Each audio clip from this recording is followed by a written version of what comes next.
क्या आप यकीन करेंगे कि दिल्ली के पास गाजियाबाद में एक शख्स ने नकली दूतावास खोल रखा था, वो भी ऐसे देशों का जो दुनिया के नक्शे पर ही नहीं है।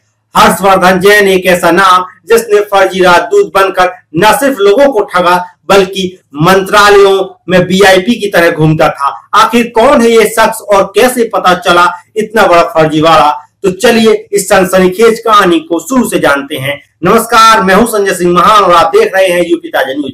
आज हम बात करेंगे ऐसे मामले की जिसने उत्तर प्रदेश पुलिस, एटीएस और एसटीएफ को हैरान कर दिया।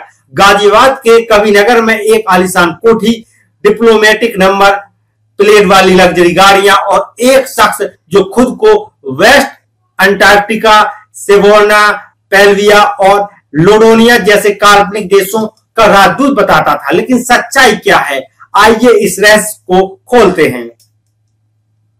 हर्षवर्धन जैन 47 साल का एक शख्स जिसका बैकग्राउंड सुनकर आप भी दंग रह जाएंगे। इसने न सिर्फ गाजियाबाद में आईटीएस कॉलेज से एमबीए किया बल्कि लंदन के कॉलेज ऑफ अप्लाइड साइंस से भी एमबीए की डिग्री ली। इतना ही नहीं, हर्षवर्धन ने दावा किया कि उसने फ्रांस से पीएचडी भी की है। उसके पिता जेडी जैन एक मशहूर उद्योगपति थे जिनके पास राजस्थान में मार्बल की माइंस थी। हर्षवर्धन ने भी लंदन में मार्बल एक्सपोर्ट के बिजनेस किया, लेकिन पिता की मृत्यु के बाद बिजनेस को नुकसान होने लगा।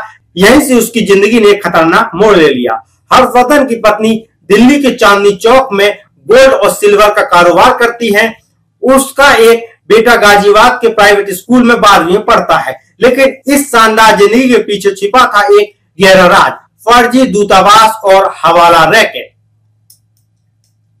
22 जुलाई 2025 की रात यूपीएसटीएफ की नोएडा यूनिट ने गाजियाबाद के कविनगर में एक आलीशान कोठी में छापा मारा। वहां जो मिला वो किसी बॉलीवुड फिल्म से कम नहीं था। 4 लग्जरी गाड़ियां जिन पर डिप्लोमेटिक नंबर प्लेट्स थी, 12 फर्जी डिप्लोमेटिक पासपोर्ट, विदेश मंत्रालय की नकली मोहर, 34 फर्जी स्टैंप और 44.70 लाख रुपए की भारतीय और विदेशी करेंसी। इतना ही नहीं, हर्षवर्धन के पास 12 लग्जरी घड़ियां जिनकी कीमत करोड़ों में बताई जा रही है, उसके घर से वेस्ट अंटार्कटिका, सेवोनो, पोल्विकी और लोडोनिया जैसे काल्पनिक देशों के दूतावास भी बना रखे थे। कोठी के बाहर अलग अलग देशों के झंडे लगे थे और अंदर प्रधानमंत्री मोदी, पूर्व राष्ट्रपति अब्दुल कलाम और अन्य वीआईपी के साथ उसकी मौफ हुई तस्वीरें थी। हर्षवर्धन का मकसद था कि लोगों को प्रभावित करना और विदेश में नौकरी दिलाने के नाम पर ठगी करना, लेकिन उसका असली धंधा था सेल कंपनियों के जरिए हवाला रैकेट चलाना।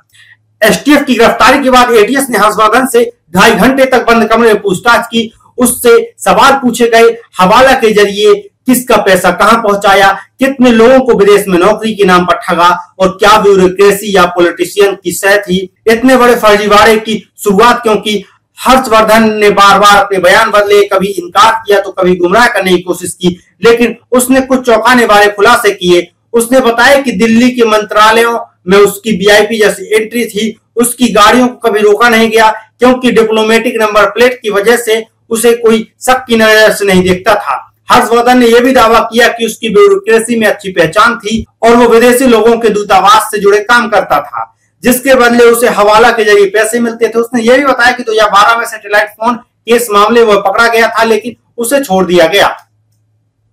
जांच में यह भी सामने आया कि हर्षवर्धन के तार मशहूर हथियार डीलर अदनान खगोसी और कुख्यात तांत्रिक चंद्रस्वामी से जुड़े थे। उसने दुबई, लंदन और अफ्रीकी देशों में सेल कंपनियां बनाई थी जिसके जरिए वो मनी लॉन्ड्रिंग और हवाला का धंधा चला रहा था। उसके पास से बरामद दस्तावेजों में कई कंपनियों के नाम मिले हैं और अब एसटीएफ और एटीएस इसके पूरे नेटवर्क की छानबीन कर रहा है। पीएनबी के 7 बैंक खातों को भी जांच के दायरे में लाया गया है। तो दोस्तों, यह थी हर्षवर्धन जैन की कहानी जिसने फर्जी दूतावास और नकली राजदूत बनकर न सिर्फ लोगों को ठगा बल्कि देश की सुरक्षा को भी खतरे में डाला। एसटीएफ और एटीएस की इस कार्रवाई ने एक बार फिर साबित कर दिया कि कानून के हाथ हर अपराधी तक पहुंच सकते हैं। आपको ये कहानी कैसी लगी? अगर आपको ये कहानी पसंद आई हो तो हमारे चैनल को सब्सक्राइब करें। मैं संजय सिंह मान फिर मिलूंगा एक और खबर के साथ।